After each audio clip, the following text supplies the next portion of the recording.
Audio Jungle.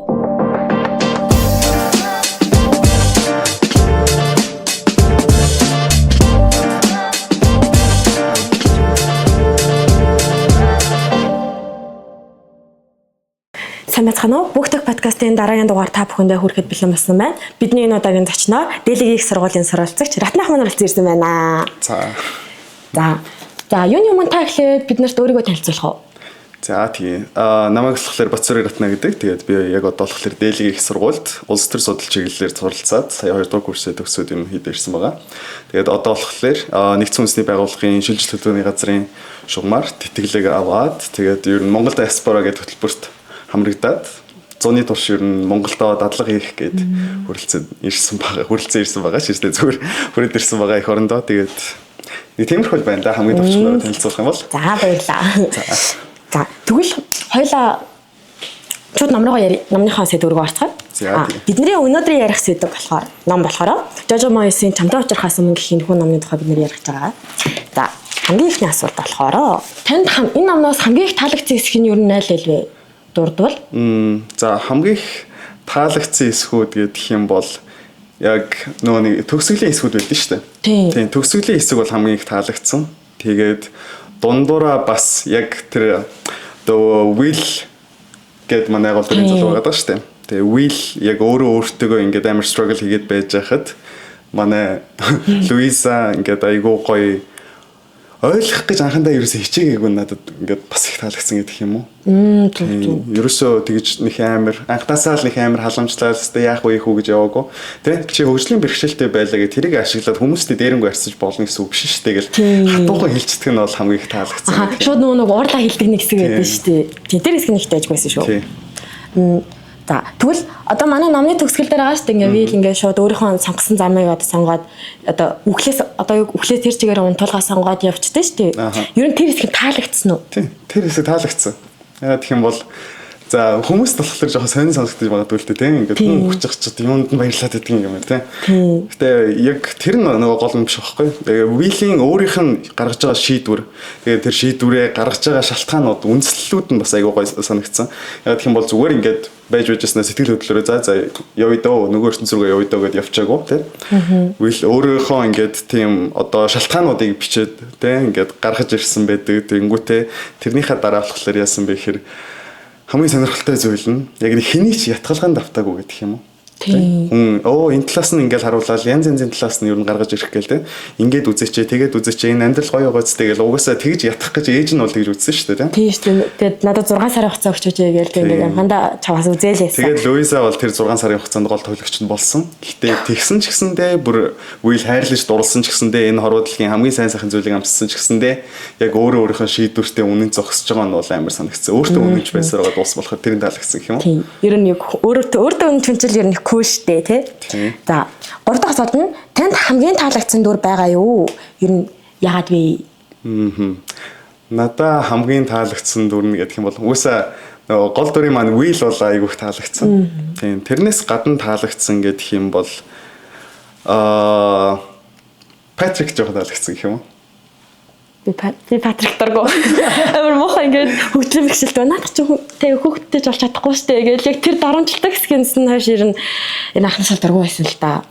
Тийм. Тэрээс аяр сасан зүгээр байсан. Тэгвэл одоо яг яагаад нөгөө дуртай болж байгаа үндслэлүүд нь бас гарч ирнэ л дээ тий. Үгүй нөгөө гол дүрийн хоёроо хэлчих юм бол тэр чинь айгу боон болчих штэ. Тэгвэл би жоохон plot twist оруулж ирэх гэж бодлоо. Өөр өнцөг оруулж ирэх гэж бодлоо. Тэгээ Patrick бас жоохон дуртай байх шалтгаан юу гэх юм бол Patrick бас ингээд худлаа дүр гарахгүй байхгүй тий. Нялаа шолонгоо шууд уу. Тий одоо Will-ийн хажууд нэг өөр зан гаргаал тий. Өөстөө Will мондөг шүү гэж хэлсэн аа. Яг Луизатай байстаа ингээд хажуугаар нь шивнэлтэй ч юм уу тиймэрхүү гаргаагүй. Шууд хажуугаар нь тий. Угаасаа би ч дургууд бла бла бла хөгжлийн бэрхшээл бла бла бла гэдэг ингээд шууд хилчиж байгаа дургуугаач илэрхийлчихэж байгаа. Тэгээд яг дүрийн хувьд бол өөрөө бол муухай дүр тий. Ямар нэгэн байдлаар ингээд тэр хүнийг одоо хүн биш те хүнээс эсвэл доогуур гэж ингээд үнэлэх гээд ингээд inferior хүнтэй харьцаж байгаа юм шиг харьцах гэдэг байдаг. Тэр нь бол мэдээж муухай те. Гэтэ тэр үнэн гэдэг зүйл яг ялтчгүй нөгөө нэг миний дотор хамгийн их хүндлэл авдаг болохоор хүн муухай хэлсэн ч бай. Яг тэрийг үннээсээ чин сэтгэлээсээ хэлэх юм бол надад бол нэг тэгэж амар говьлт хийгээд хар санагдахгүй гэдэг юм уу? яг үнэн гэдэг нь өөрөө гоё л доо. Гэхдээ ингээд тэр хүний жоох ингээд зөөлрүүлэх зүйл оруулахгүйгээр шууд нэг тийм амар хяр ял нэг тийм дор гаралтай. Одоо шил дээрэгч одоо яг Америкийн дээрэгчэнд еврейчүүдийг дор гаралтай ингээд гэж үздэг. Яг л тэр шигэд нэг тийм мэдрэмж надад өгөөд. Надад жоо патрик уусаа таалагддаг. Анхнаасаа л таалагддаг өдрөөс. Тий. За дараагийн асуулт нь болохоор Луиза Вил 2 бие биедээ хэрхэн нөлөөсөн гэж бодож байна вэ? Луиза Вил 2 миний харж байгаагаар бие биендээ болохоор бие биенийхээ хараагүй өнцгүүдийг нь харуулж өгсөн юм болов уу гэж бодож байгаа. Шинэ ертөнцийг нэгээд үү? Тийм. Одоо яг хамгийн одоо төгсгөлт нь гэдэг юм бол Луиза Вилийн өнцгийг ойлгоод яг өөрөө хүлэн зөвшөөрөв л дээ. Эцсийн мөс хүртлээ өөрөө дургуутслаа илэрхийлжсэн те протест хийжсэн. Гэтэ тэгсэн ч гэсэндээ Вилийг хамгийн сүүлд ойлгох шиг болж байгаа гэж би бол харсан. Will болохоор юу ойлгосон бэ гэх юм бол бас Луизагийн өнцгүүдийг нь ойлгож эхэлж байгаа байхгүй. Will-ийн хувьд бол яг номны эхлэл дээр бол айгүй тийм dark depressing байгаад байгаа шүү дээ. Тийм, ерөөд амьдралаас үйдсэн. Тийм, бүх юмыг л одоо тийм ингээл сөргөөр хараад хар бараанаар хараад амьдрал нь ер нь тэгэл за бүтэхгүй, за болий, за ингэсэн байжгаад яг Луизагийн тэр өнцгийг ч гэсэн харсан байхгүй. Амьдрал бас гоё юм байна. Амьдралын ингээд баяр баясгалтай аз жаргалтай хэсгүүд бас байд юм байна. Тэрийг ойлгоцсон ч гэсэндээ яг хөө тийм decision хийж байгаа л да. Гэтэ би биенийхээ өнцгийг ойлгосон. Би биенийхээ жоохон ч гэсэн хэсгүүдийг аваад үлдсэн болов гэж бодсон. Зүг. Тий. Ерөөдөө бол бодоод үзэнгүүт амар хөөрхөн байгаа байхгүй юу? Надад болохоор Луиза яг нэг тийм Патрикийг яг байгаагаар нь хайрлаад ийм ч гэсэн нэг гоё амьдралын өөр өнцөг байдаг шүү. Өчнөө ингээд зовтон зүтгүүртэй те ядаа зүтв байсан ч гэсэн ингээд амар гоё зүйл гарч ирдээ шүү гэдэг зэрэг амар гаргаж ирэнгүүт надад Луиза угаасаа ингээд үнэхээр ёо хөөх юм бэ гэж бодсон дөрүүдийн нэг зөв. Ер нь угаасаа бараг Луиза хамгийн бест байсан. За. Хэрвээ чи одоо ингээд энэ номны зохиол байгаа шүү дээ. Тэгээ Луизагийн оронд ингээд дүр нь болоод арцсан байгаа зөв. Тэгэх юм бол яг нэг тийм ямар үйл хийсэн бэ Луизагийн оронд гэсэн бол. Би бол шал өөр нөгөө эсрэгээр нь хийх байсан баг те. Одоо reverse psychology гэж байдаг шүү дээ. Яг эсрэгээр нь хүнд ингээд юм хийгэнгүүт л хүн ч угаасаа гүйдчихдэг те гэдэг шүү дээ. Жохон цаашаа суу гэл хөнгөт чинь ингээд сумаар санагддаг шүү дээ. Яг тэрнтэй адилхан. Ер нь би байсан бол жохон тийм эсрэг талаас нь ярих гэж үзэх байсан баг те. Амьдралаас үйдчих угаасаа үлдээ шүү дээ тий. Амьдрч угаасаа л дарах шүү дээ тий. Чи одоо ингэж явж байхгүй юу 6 сар хүлээж яадаг гэж. Гэт ч юм уу тий ингээ нэг жоохон тэр талаас нь ятгах гэж үзэх байсан баг. Тэнгүүтээ өөрийнх нь identity рүү халдна тий. Тэнгүүт болохоор нөгөө хүн чинь бас өөрийгөө хамгаалах гэдэг өнгөт гүжүүлээ тэр гүжүүлэлтг нь болохоор бас ингээд өөрийнхөө амьдрах тэр одоо хүсэл очийг нь бас асааж өгөх байсан байж магадгүй. Тий. Гэхдээ бас болгоомжтой л үзэх байсан баг л та энэ чинь хүний амь настай холбоотой яригдчихэж байгаа зүйл юм чинь. Тий, ерөөдөө бол яг тийм гогтоол тэр сэтгэл зүйдээр нэг готлох хэрэгтэй байгаа юм байна шүү дээ тий. За. Энэ номыг унших үед танд ямар сургамж өгсөн бэ? За энэ номыг би ер нь бол ийм нэг одоо романтикч хөө тийм уран зохиол хайр дурлалын тал руу ер нь бол нэг ном уншдаггүй байсан байхгүй. Тэгээд энэ баг айгүй шин төрлийн ном болоод ороод ирсэн. Тэгээд энэ номыг уншихад бол эмэгтэй хүний харах өнцгийг илүү их ойлгосон гэдэг юм уу? Тэгээд эмэгтэй хүний бодол, санаа, ер нь яаж сэтгэхэд байдаг тийм. Тиймэрхүү өнцгүүдийг анх удаа бас ингэ харсан болохоор тэгээд харахад айгүй гүн гүнзгий харсан болохоор айгүй үзэсгэлэнтэй санагдсан. Гэгээлэг. Тийм. За. Тэгээд гоё шүү. Номын гол зөрчил таны бодлоор юу байсан бэ? Зөрчилтөн гэх үү? Номын хамгийн гол зөрчил миний хувьд болохоор яг нөгөө хүмүүс өөрөө өөрсдийнхөө толгой дотор байгаад байдаг тэр хөөсийг хагалахгүй юу гэж л хамгийн их зөрчил явагдсан баг. Жишээлбэл Will-ийн age бол тэрийг бол бүр үнэхээр хагалах хэрэгсээгүй шүү дээ тийм. Ингээ угаасаа үр хөвгтэй ингээд алдна гэдэг чинь ямар ч ээж хүсэж байх зүйл. Тэр нь хөлрүүн төвлөх гэдэг. Тэгээ тэгсэн ч гэсэндээ ингээд айгүй тийм баригдмал байгаад байсан гэдэг юм уу? Ингээд Will-ийг яаж хийж байгаа л амьдруулах хэрэгтэй гэж бүх талаас нь лавж үзэх гээл ээжийн хайр л байгаад байгаа юм л да. Гэтэ тэр яг нөгөө нэг ээжийн хайр гэдэг чинь өөрөө ингээд нэг тийм хөөс шиг ч юм уу, тор шиг ч юм уу зүйл болоод үлдээчдэг тийм. Уусаал ингээд ээж бол хүүхэдтэй хайртай шүү дээ. Өөр хүүхдээ ингээд хамгаалахыг л хүсдэг. Гэхдээ тэр хамгаалалт нь дэмдчих юм бол тэр хүүхдэд ерөөсөө өсөх, дэвжих ч юм уу, эсвэл шинийг өөрөө олж мэдэх орон зайг нь олгодоггүй. Тэгээд өөрт нь ингээд хамгийн чухал зүйл буюу decision making тийм шийдвэр гаргалт гэдэг хүчийг өгдөггүй. Тийм тэр боломжийг ч өгдөггүй тэр хаагаа ичдэг. Тийм болохоор тэр Камилагийн бас ингээ гаргаж байгаа тэр характерууд барьж байгаа тэр торн бас айгүй сонирхолтой санагдсан. Барих гэж үзэж байгаа. Тэгээд Луиса ч гэсэн яг адилхан тий. Луиса хүлэн зөвшөөрөхийг ч хүсээгүй тий. Тэгээд Уиллийг яваад өгсөн ч гэсэндээ тэрийг одоо эсэргүүцэж тий бослог гаргаал тэгэл харьцахгүй бай гээл уцаач авахгүй гэртээ бүгээл ингээд өөрийнхөө ертөнцийг л нөгөө нэг авч үлдэх гэж айгүй хичээсэн. Тэр зөв хамгаалалт үүсэхтэй. Тэр нь хамгийн том зөрчил байсан баха. Ер нь би хоёлаас яг адилхан батсан байна уу? Би бас их тэгж бодсон заяа. Гэтэ би Вил дээр батсан. Вилийг ингээд яагаад зөвхөн энэ ертөнц дээр гацаад байгаа юм болоо? Тэгэл арай өөрөөр харж үзээд ядаж тэ нэг хэдэн жил болтгоо ээжийнхээ хүслээр нэг амьдраад үзчихэж болтгоо байхдаа хитрхи бас ингээд байгаа болоо төвшраад байгаа болоо гэж жоохон Вил яг тэр хэсэг дээр доргоо болчихжээ. За дөрүүдийн энэ номон дээрх дөрүүдийн хөгжил нэр нь таны хувьд хэр санагдсан бэ? Жишээ гаргаж ирвэл. Дөрүүдийн хөгжил гэх юм бол за хамгийн түрүүнд Луисагийн дөрүүдийн хөгжил бол хамгийн одоо нэг хүчтэй явсан л та. Тэ? Луиса ч өөрөө болохоор анхандаа ажиллаа алдаад эхэлж байгаа. Ямар ч ажилгүй болоод эхэлж байгаа. Шинэ ажлууд хайж үзэж байгаа. Гэтэ тэр хайж үзэж байгаа хэвчээ Луисагийн бас нөгөө identity-нд гарч ирж байгаа юм л та тий. Хов хүн нь. Яг хайгаа явж байхдаа янз янзын ажлаа санал болгож байгаа шүү дээ. Чи ямар ингэж үзэх юм уу гэл тэгэхэд өөрийнхөө үнэт зүйлтэй нийцэхгүй байгаа ажлыг тэгээ өсөж өгчээсэн ч гэсэн хийхгүй гэдэг ингээд бас ингээд гүдэж байгаа юм. Аюу гой санагдсан тий. Өөрийнхөө төлөө зогсож чадчихээн. Өөрийгөө мэдэж штэ тэр хүн. Тэнгүүтээ тэрний дараа за яг үгэлтэй ингээд дуртай дургоо ингээд тэр ажлыг л авах гал тэр ажлын байран дээр л очих гээд ер нь хамгийн анх ингээд танилцж байгаа шүү дээ. Тийм. Гэхдээ тэгсэн ч гэсэндээ тэр үедээ одоо юу мэрч чам. Тийм худлаа дүр үүсгэж очоогүй тийм. Ингээд бус ярьслага авч ирсэн хүмүүс амар олон жилийн туршлагатай асрагч хийжсэн мэжсэн. Тэнгүүт Камила болохоор Луисаг харчингуудаа чи яг ямар ажил хийжсэн өмнө ийм туршлага байгаа юу гэхэд худлаа яриаггүй шүү дээ. Үнэхээр яг хэрэгтэй байсан бол худлаа ярьж болно шүү дээ. Өө би өмнө ингээд ийм ажил хийжсэн, асарж исэн гэж бол.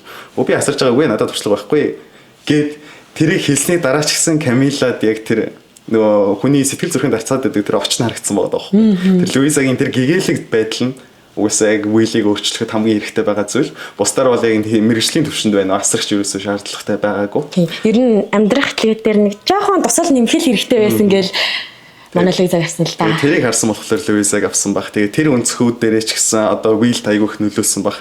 Тэгээ нөгөө талаас нөгөө Уиллийг одоо юу мэрч Уилл санаа тавьж явах хэвчээ өөрийнхөө олж хараагүй тийм перспективүүдийг нэлээд олж харсан болов. Жишээлбэл одоо яг нөгөө тэрэгэн цэртэй яваал struggle хийгээл те. Яг тэрэгэн цэртэй хүнд зориулсан үзүр үзэх гэж очсон мөртлөө тэрийг ерөөсө тооцоолж үзээгүй анхны тэр үзүр болж нэлээд фейлцэр байгаа хардаг шүү дээ. Гэтэл амар хөвчлээсэн. Тэр болгоноос сургамж аваа дараагийнх дээрээ болохоор бүх юмыг тооцож үзээл те. Тэрэгэн цэртэй хүн ороход гарахад юу байгаад байгаа та нар ямар тусламж үйлчлэгээ үзүүлдэв ингээд хамгийн мэгэн судлаад очиж байгаа нь айгүйх таалагдсан гэдэг юм уу. Тэгээд алхан тутамдаа ингээд Луиса хөгжиж байгаад бол айгүйх харагдсан. Ер нь хамгийн гол яг хөгжиж байгаа түтгүүр нь болж байгаа нь Луиса л гэсэн юм шүү дээ тий. За окей. За дараагийнх нь болохоор энэ намын гонигтай хэдийч хамгийн чухал хэсгийг нь аль гэж бодож байна? Ер нь амар гонигтай гэхдээ хамгийн чухал хэсгүүдийн нэг. Яа, за наач өстэй хэцүү асуулт байна шүү. Гэхдээ яг хамгийн гонигтай ирнэ чухал хэсгүүдийнх нь нэг нь гэдэг юм бол нөө Луиса ч өөрөө айгуу тийм сейф орчинд байх дуртай шүү дээ. Ер нь л мэддэг газраа ингээл таньдаг хүмүүстэйгээ сууж ивэл Луисагийн хувьд одоо аюулгүй орчин. Тэгээд тэрний нөө гол суур шалтгаан болсон тэр үйл явдал болсон шүү дээ. Тэгээд тэр үйл явдал бол надад бол хамгийн гонигтай санагдсан. Тэгээд тэрийг угсаа яг уншаа сууж та ингээд хоол идээд сууж байгаа мөртлөө яг тэр нэг хоолны газар ингээд үйлцсэн тий асгарчлаа. Тэгэхээр тэр хэсэг бол хамгийн гонигтай хэсэг байсан. Гэхдээ ингээд хамгийн чухал төлхөр ойлголтыг бидэрт өгч байгаа байхгүй. Луиса яагаад Луиса юм бэ те? Луиса яагаад тэрийг аюулгүй орчин гэж боддیں۔ Тэгээ Уиллээс болоод бас яагаад тэрийг expand хийж байгаа юм? Уилл хороо ертөнц ямар уужин бэ? Ямар их хүнтэй танилцаж болох уу те? Хүн бол өөр өөрсдийн гэсэн шийдтэй гэдгийг харуулж өгч байгаа болохоор надад яг тэр хэсэг хэдий гонигтай ч гэсэндээ маш чухал төлхөр зангилаа олсон хэсэг юм болов гэж бодож байгаа Луисагийн хөгжилд. Та Виллийн оронд байсан бол хайртай хүнээ өөрөөсөө төлөх үү эсвэл авч үлдэхийг хичээх үү? Яа, бас л мундаг асуултууд бэлдсэн байна шүү. Хэрвээ би Уиллийн оронд байсан бол яг Уиллийн оронд байсан бол ч гэдэг юм бол ялцчихвал хайртай хүнээ төлөх хэл байсан. Тийм өөрөө би Уиллтэй айгүйх relate хийгээд байгаа байхгүй. Угаасаа нөгөө нэг хайртай хүн чинь ингээд цаашаага замаа нийлүүлээ явъя гэсэн чинь ингээд нийлэх боломжгүй зам л байгаа болохоор тэр хүний ирээдүг бодсон ч тэр ер нь явуулах л тийм яг хоо нийлж болно тийм struggle хийж болно. Гэтэ нөгөө нэг би хүнд жоохон гайхах айгуу дургу байхгүй. Тэнгүүт одоо ямар нэгэн байдлаар тэр хүнийг арагшин татчихж байгаа тийм хойшин суулгаж байгаа. Одоо тэр хүн одоо намайг хараад гэртээ байж гинэ гэдэг чинь хүртэл ингээд надад айгүй том дарамт тахгүй. Тэгэхээр тэрний оронд зүгээр ингээд ганцаараа зовчихё гэдэг жоохон тийм үзэл байгаад байгаа. Зөв бурууг нь бол мэдэхгүй л дээ. Гэтэ wheel-тэй ер нь бол ойролцоо санагддаг тэр утгаараа. Тийм болохоор ер нь л түлхэх л байсан баг. Ерхэд бол яг тэр одоо энэ хорвоогоос эрдэнэ халидаа гэсэн бодолтой явж байгаа бүр тэрэндээ ингээд бацагцсан байгаа юм чинь тэр хүнийг бол яаж ч чадсан төлөхөг л байсан баг. Хичнээн 1000 хайртай байсан ч тэр хүн ингээд эцсийн сонголт нь хий байлаа да тий. Тэг ер нь тэрнтэй бас цаанд нийлэх юм байна. Харилцаанд ойлголцол хосын харилцаанд ойлголцол илүү чухал байдаггүй эсвэл хайр илүү чухал байдаггүй. Яг энэ сэдв дээр. За айгүй гоё асуулт байна. Хосын харилцаанд бол ойлголцол хамгийн чухал гэж би бодно. Яг тийм бол тийм. Хайр гэдэг зүйл чинь одоо бас айгүй хүчтэй зүйл, айгүй хүчтэй бидрэмжтэй. Тархинд янз янзын гормон дааврууд ялгаруулдаг тий. Тэр үнийг харах төдий талаас жаргал тодорхойл, мишэл тодорхойл тий. Гэт амьдрал нь шал өөр гэрэлтэй болдог ч юм уу. Тийм бидрэмжийг өгдөг ч гэсэндээ ойлголцол гэж байхгүй бол тэр хайр удаан үргэлжлэхгүй. 7 хоног эсвэл 1 сар 6 сар honeymoon phase нь явагдах л бах тий. Харах болгонд л ерөөсөө хайр үлддэг тий. Харах болгонд төгс залуу төгс охин гэж бодвол яг тэр дотроо тийм ideal version-ыг бид өвтөчтэй шүү дээ. Тийм. Гэхдээ хамгийн чухал зүйл нь ойлголцол. Яг ярилцах хэрэгтэй. Нөгөө төгс таардаг, эвэлдэг тоглоом гэж байхгүй. Тэрнтэй адилхан хосын харилцаанд ч гэсэн яг төгс тохирох хос гэж ерөөсөө байхгүй. Бид нэр тохируулдаг. Тэр тохируулгыг хийхин тулд ойлголцол хамгийн хэрэгтэй гэж бодож байна. Тийм, ерөн зөв шүү. Гэтэ ерхэд бол орчин үед яг би нэг тийм хөвгшөрсөн хүн бол биш л тий. Гэтэ ерөн ингээд ажиглаад авах үед зөв жоохон юм дээрээс их тэр honeymoon гэдэг байгаа зүйл байгаа тий. Тэрэн дээр л ингээд нэг тийм яваад байгаа хэрнээ яг тэрхүү хугацаанд нэг удаа харилцааны өргөжлөхгүй өсрөөл 1 сар 2 сар болоод ерхэд баяр тэрнээс хэтэрж байгаа юм чи харагдаагүй миний эргэн тойрондоо. Тэгээд яг тэр хугацаанд ингээд ярилцаж ойлголцож чадахгүй жижигхэн асуудлыг ингээд тодгой дээр овоосоор агаад тэгээд гээл дуусчихж байгаа. Амар харамсалтай хөөрхөн осууд байсан ч гэсэн тэгэл дуусчдаг. Тэгэл байх. За. Хайр хүнийг өөрчилж чадах болов уу? Хайр хүнийг өөрчилж чадна. Яагаад? Хайр хүнийг аль талаар нь өөрчилж чадна. Тийм болохоор нөгөө нэг манай монголчууд ч гэсэн хэлдэг шүү дээ. Эрт дээр байсан тийм. Ханиал зөв сонгочих юм бол тэгээд амьдрал чинь ингээ заяа боён ингээ тэгшрээ сайхан явчихнаа гэдэг шиг. Яг тэр чинь нөгөө нэг юу илэрхийлээд байгаа юм гэхээр хайр угаасаа хүнд айгүйх нөлөөтэй. Тэгээд яг хайрлж дурлж байгаа хүн чинь ямар хүн байна гэдгээс шалтгаалаад чиний амьдрал ч гэсэн айгүйх өөрчлөгдөнө. Одоо номны маач гэсэн жишээ шүү дээ. Яг тийм болохоор хайр бол хүнийг асар их өөрчилнө л гэж боддог. Тэр хүний ертөнцийг өөрчилж чадах чи үзэл бодлыг нь бол өөрчилж чадахгүй л. Бүгдийг нь өөрчилнө. Бид тэр үзэл бодлыг өөрчлөөгүй. За одоо хойд жоохон хувийн асуулт руу оръё зөө. Энэ номыг унших үед хэн нэгнийг санаж дурсмаар санагдсан уу? Тэр хүнийхэн тухай жоохон ярил. За энэ номыг уншаад яг санаж бодогдсон хүмүүс бол хэд байгаа. Гэхдээ хуучин үеэр хичээсэн бас найз охиноо бодож үтсэн гэх юм уу? Тийм. Тэр үед бас яг адилхан бас тийм гэгээлэг охин байсан байхгүй. Тэгээд тэр охин л бодогдсон гэдэг юм уу? Сэ нөө хит гэхлээр чи нэгэд ямар амар олон гэдэг. Нөгөөт нь болохоор манай ээж шүү. Манай ээж бас айгуу гоё гэгээлэг перспективтэй юу ч болж байсан болгоно бүтээнэ гэдэг яг нэг тийм перспектив байсан болохоор. Зөв. Сая яг тэр бодлоо тэр динэ түрээд. За. Дараагийн асуулт нь болохоор энэхүү номыг унших үедээ хайртай хүнээ алдах мэдрэмжийг ойлгосноо эсвэл өмнөх мэдрэмж чинь сэтэрсэн үү? Алдах мэдрэмжийг нь илүү ойлгосон гэдэг юм уу? Яагаад? Яагаад гэх юм бол Луиза ч гэсэн яг хайртай хүнээ алдчихж байгаа шүү дээ. Тийм. Тэрнтэй адилхан одоо би ч гэсэн амьдралдаа бас чухал хүмүүсээ тавьж явуулж ирсэн. Тэгээд өөрөө болохоор айгүйх тийм нөгөө нүүдлийн соёлтой гэдэг шиг нүүж явдаг болохоор сургуулиудаа солих, тэгээд найз нөхдүүдээсээ холдох гэл айгүйх тийм нөгөө чухал гэж бодож исэн хүмүүсээ тавьж явуулах шаардлага хэрэгцээ тулгарч исэн. Тэгээд зөвхөн романтик харилцаач гэлтгүү одоо хамгийн сайн найз гэж бодсон байсан хүнээсээ ингээд тий 7000 км-ийн цаанаа очиод ингээд бараг дахиж амьдралдаа уулзах үгүйгээч мэдэхгүй ингээд онгоцон суугаад явах гэдэг бол бас айгүй хэцүү байдаг. Тийм болохоор тийм одоо орчин үеийн хувьд ч гэсэн тий ингээд холын зай харилцаа гэдэг чинь бас тийм амар зүйл биш тий. Тэнгүүт ингээд бид нар хайртай хүнээсээ бас хүссэн хүсээгүй хол байх тохиолдлууд бас их гардаг. Тэгээд тэр мэдрэмжүүдтэй их ойролцоо байсан гэдэг юм уу? Луиза хүссэн хүсээгүй болох ёстой зүйлс болдгоор болсон. Тийм. Тэгэхээр яг тийм хайртай хүмүүсээсээ холдож байгаа тэр мэдрэмж илүү ойрхон орж ирсэн. Ерхэд надад бол яг тэр мэдрэмж яг орж ирэх гэхээсээ дөө зүгээр яг тэр хүнгүй амьдрал яг ямар байх вэ гэж төсөөлөх хэрэгтэй болох цаа. Надад төсөөлөх тэр үнэхээр хэцээсэн. Би ч ингээд нэг тасчих юм бол тэр хүнээс ингээд холдож чадахгүй. Ингээд зуралтаа явах гээд тэр зүйл байхгүй юу? Тэгээд тэр хүнийг ингээд одоо ойлгохгүй хичээгээл яваалаа штэ. Тэг тусам өөрийгөө амар зовоодаг. Тэгээд яг холын харилцаанд орох гэж байгаа бол ерөөхдөө бол би биндээ жоохон зайгаа тавиад өгсөн. Эсвэл маш шалгаж ийн гээл амар холын харилцааг ер нь амар ингийн хүмүүс байдгал зүйл ингийн зүйл мөлгөл ярьдэн штэ. Ерөөхдөө бол гэхдээ яг хосуудын хувьд нь бол үнэхээр хэцүү байхгүй. Хосууч гэлтгүй гэр бүл найз нөхөд гэхдээ яг тэр холын харилцаа гэдэг зүйлээ давж гарахгүйгээр ер нь их хүмүүс салдаг, хатдаг, муудалцдаг гэж би анзаараад байгаа. Тийм магадгүй. Гэхдээ нөө dependent байна гэдэг чинь өөрөө бас их тийм сайн зүйл биш байх гэж би бол хараад байдیں۔ Тэ? Одоо чиний амьдралын утга учир аз жаргал чинь нөгөө хүн чинь байх юм бол тэ? Нөгөө хүн чинь ямар нэгэн байдлаар чамаас холдоод явчлаа, байхгүй болчлоо гэхэд чиний амьдралын утга учирыг хамт аваад явчихна.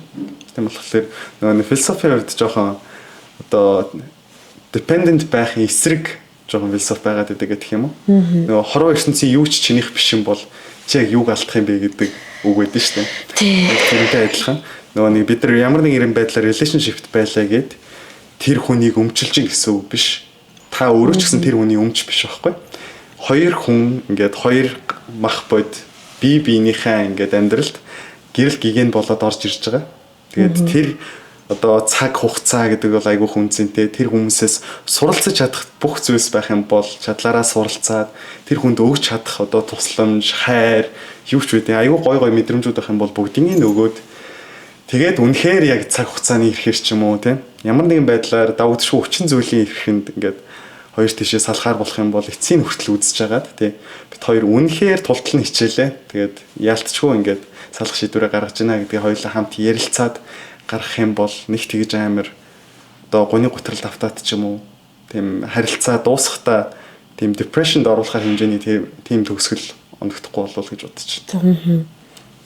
Надад яагаад ч наач амар ингээд таны сэний ярьсан юмнууд чинь ингээд амар юм бодогдуулаад ер нь юу илээ гэл амар юм бодогдуулж шууд. За одоо ингээд та ингээд өмнө ингээд харилцаанд орж ирсэн гэж байгаа ч хүмүүстэй relationship-ийн харилцаад тэр хүмүүс донд чинь таныг яг өөрчилж ирсэн хүмүүс аа сайн талаараа ч тэр муу талаараа ч тэр. Байлгүй. Жохон ярил та. Дэлгэрэнгүй юу? Окей. Намайг болохоор хамгийн их өөрчилж ирсэн яг бас нэг хүн байдیں۔ Тэгээ ер нь бол саяны адилхан хүн л дээ. Тэ. Гэгээлэг хүн гэдэг. Ягаад тэр хүн хамгийн түрүүнд бодогдож байна гэх юм бол би 6 жилийн өмнө тийм MBTI тийм character тодорхойлдог тест өгж үзсэн. За. Тэгэхэд ч болохоор миний тэр одоо тестийн хариу INTJ гарч ирсэн бохоггүй. Тэгээд саяхан би өгөөд үзсэн чинь INFJ болоод өөрчлөгдсөн байлаа. Тэгэхээр энэ нэг үсэг өөрчлөгдсөн юм шиг мөртлөө миний амьдралд айгүй том өөрчлөлт орсон байгаа байхгүй. Би өмнө боддог, logical байсан бол одоо нөгөө нэг мэдэрдэг их тийм зүрх сэтгэл нь илүү их нээлттэй болцсон гэдэг юм уу. Тэгээ өмнө болохоор ерөөс айгүй хахир хатуу байсан гэх юм уу. Тийм миний өмнө ингээл хүн ингээд өвдөө зовж ирсэн ч гэсэн би бол тоохгүй баг ингээд явахаар тийм одоо хатуу сэтгэлтэй хүн байсан гэх юм уу. Тэгээ тэрийг бүр маш зөвлөж чадсан яг тийм нэг relationship байдаг. Тэгээд тэрний дараа ч гэх юм уу эсвэл тэрний одоо үр дүнд ч гэх юм уу. Айгүй их тийм хүнийг хайрлж энэрч өөрөө яг тэр хүний оронд өөрийгөө тавьж үзэж тийм сурсан гэдэг юм уу. Тэгэхээр тэр бол яг энгийн жижигхэн юм шиг мөртлөө миний амьдралд бол маш том гарсан өөрчлөлт гэх юм уу. Өмнөх харилцаанаас хамгийн их сурсан зүйл болон харамсдаг зүйл байгаа юу? хамгийн их сурсан зүйл нь гэх юм бол мэдээч яг саяны хэлсэнчлэн тэ. Хүний хайрлж, хүний одоо оронд өөрийгөө тавьж үзэх тэ. Тэгээ нөгөө талаасаа яг өөрийгөө бүрэн зориулах гэдэг юм уу? Зөвхөн хүнд ч биш. Яг юу руу зорж байгаа тэр зорилго руугаа тэмүүлэл рүүгээ хүсэж байгаа зүйл рүүгээ яг бүрэн 100% өөрийгөө дайчлна гэдэг бол бас айгүй гоё юм билээ. Тэгээ хайр дурлалт ч гэсэн яг л тэр хүнийг сонгон тэр хүнтэй л хамт байна гэдэг яг бүрэн 100% өөрийгөө дайчилчих юм бол тэр чинь одоо хамгийн том хүнийг бас хайрлаж байгаа хэлбэр юм болов. Тэгээ бас өөрийнхөө зорилгын төлөө тэмцэж байгаа бол өөрийгөө бас хайрлаж байгаа хэлбэр юм болов гэж харж байгаа гэх юм уу? Тэгвэл харамсдаг зүйл байхгүй юу? Бага юу? Харамсдаг зүйл ер нь байхгүй байлгахыг аягүй хичээдэг. Тийм. Яагаад вэ гэх юм бол яг нөгөө саяны хэлсэнчлэн тийм эцсийн үдцсэн шүү гэдгээ мэдж байгаа болохоор төгсгөл нь ямар байх байсан болоо гэж харамсахгүй тийм. Номны сүүлийн хуудсыг уншаад үзсэн бол ном яаж төгсөх болоо гэж боддогтой адилхан гэх юм уу. Аль болох харамсахгүй байхыг хичээдэг. Тийм. Тэгээд яг тэрүүгээрээ ч гэсэн одоо яг юмнуудын эцэст нь тулахыг аягүй хүсдэг гэх юм уу. Тэгвэл одоо би яг сүүлийн хасалт хийдэг. Одоо та дахиад нэг одоо ингэ харилцаа эхлүүлсэн байгаа шүү дээ. Тэр явцад чинь яг ингээд өмнө нь ингээд харилцажсэн хүнтэй чинь амар адилхан мэдрэмж өгж байгаа хүн таарлаа гэж үдээзээ юу. Тэр үед яг танд амар нэг юу хэлээ гэд нэг тийм бодлоо бодогдчихсэн өсгөл. Тийм ер нь нэг гангагийн дундэр ч гэсэн байдсан шүү дээ. Бид нэр ингээд төстэй хүмүүсээ хайрлаад байдаг. Ингээд анх хайрлцсан хүнтэйгээ төстэй мэдрэмж өгж байгаа хүнийг хайгаад байдаг гэдэг шүү дээ. Яг хоо тийм зүйлсүүд бол байгаа. Мэдээч яг одоо туршлагагүй байх үедээ ч юм уу яг тийм төстэй мэдрэмжүүдийг бас чейс хийгээл яг relationship дуусны дараа л ерөөсөй байж сууж чадахгүй дараагийн relationship руу ингээл яарал гүйдгүүлсэн тийм нэг жоох үе бол байгаа. Гэтэ одоо болохоор тийм байха болцсон гэдэг юм уу? Илүү тогтоод байгаа гэж. Тийм илүү тогтоод байгаа. Тэгээд одоо дахиад бас нэг relationship эхлүүлээд явж байгаа. Тэгээд тэр охин маань болохоор бүр надаас бүр ингээд хит давцсан надад айгүйх зүйлийг ухааруулах охин гэж харж байгаа болохоор тэр охинтойгоо ер нь бол үерхэд явж байгаа. Тэгээд төстэй зүйлс гэдэг юм бол төстэй зүйлс болоо ерөөсөө олж харахгүй байгаа. Хүн болгоо нөгөө нэг онцлог байдаг шүү дээ. Өөрөө гэсэн юник одоо тийм мэдрэмжүүд байгаад байдаг. Тэнгүүт тэр охин болохоор илүү их тийм тайван, тогтун тэгсэн хэрнээ ингээд надад айгүй их юм зааж ойлгуулах гэж одоо ирсэн ч юм уу. Намайг айгүй их тийм хайраар ингээд өргөж байгаа охин гэдэг юм уу. За манай ратнахыг крашлаа өгдөөд ч одоо энийг сонсвол ойлгох нь дээ. Энэ өчигдөр сонсохгүй байх уу гэж байна. Сонсч яах юм. За ерөөхдөө энэ үрээд миний асуулт ч дууслаа. Өөр гоё нэмэлтээр ярих зүйл байгаа юу номны тухай? За нэмэлтээр гэх юм бол яг номыг маань мэдээж санал болгосон. Охин маань бол энэ сууж юм. Ерөөсөө бит хоёр ч анх харилцаж эхлээл те контакт үүсч эхлээл. За окей. Хоёлоо бол энийг ингээд officially те ном уншдаг байхаар одоо яг энэ одоо цаг хугацааг зориулъя. Тэгээ номны ревю хийх гэж л ярилцъя тий. Манай байдлаар хувийн юм асуухгүй шүү гэдгсэн. Тэгээ хувийн юм одоо өнөөдөр л яг асууж ярилцсан. Тэрнээс бусдаар бол би чи ер нь бол айгүй тийм баундрыга тавьчихдаг байгаад байсан. Тийм болохоор яг өнөөдөр бас ярилцаж үзэж байгаа нээлттэй одоо подкаст бас хийх гэж сууж байгаа. Тэгээ нөгөө талаасаа яг хийн гэд ярьж исэн зүйлийг эхлүүлсэн байгаа нь бас айгүй их таалагдлаа гэх юм уу.